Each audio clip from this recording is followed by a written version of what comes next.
her son called her the B word. What?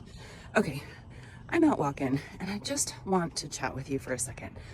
I'm scrolling through social media and you see this kind of stuff all the time, especially if you poke in and out of different kind of groups where people will share their dirty laundry online.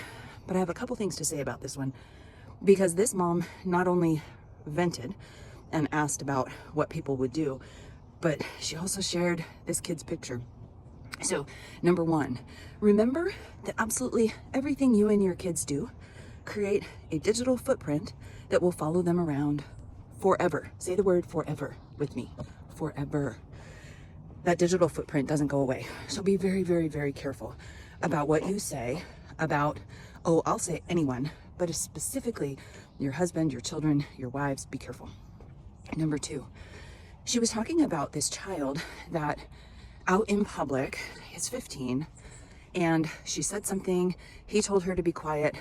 She's like, well, I'll just go home and clean. And then in front of all his buddies, he's like, bye, and then calls her the B word. And she's like, what did you say? And he repeated it 3 times. Mom, Dad, if your middle schooler or teenager is completely and totally disrespectful, hear me clearly. It will not get easier. You have to deal with attitude right now. It never gets easier. Now, you're going to have opinions about what this mom should do. I have opinions about what this mom should do.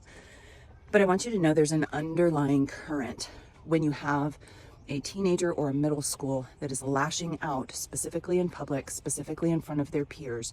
They're trying to establish their space. Now, it is not acceptable for them to be completely and totally disrespectful. I have big opinions about whether or not kids should backtalk and cuss and swear their parents out. I don't think my sons would have survived that kind of a comment, but that's neither here nor there. Recognize that when your kids lash out, there's usually an undercurrent of insecurity, that feeling of, I don't feel seen, I don't feel loved, I don't feel respected.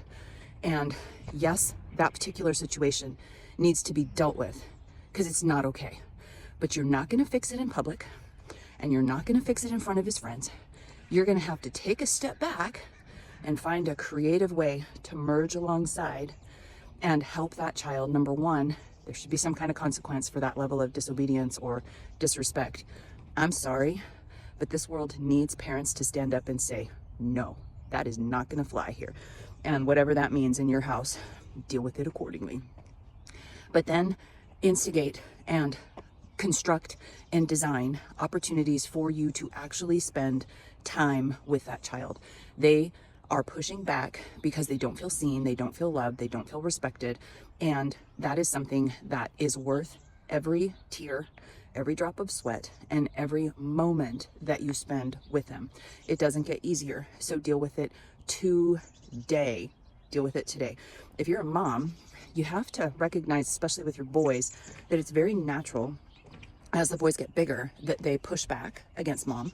It's part of the growing up process. However, they should not be rude and disrespectful. They will fail. And I have a lot of opinions about how you can come alongside your sons. But I would start by respecting and seeing them, navigating and designing time to actually connect with them heart to heart. And it'll take months, maybe even longer, for you to reconnect in a way where you can build that foundation of love and respect and honor. But it's worth it. Don't let that level of disrespect go unchecked. Period.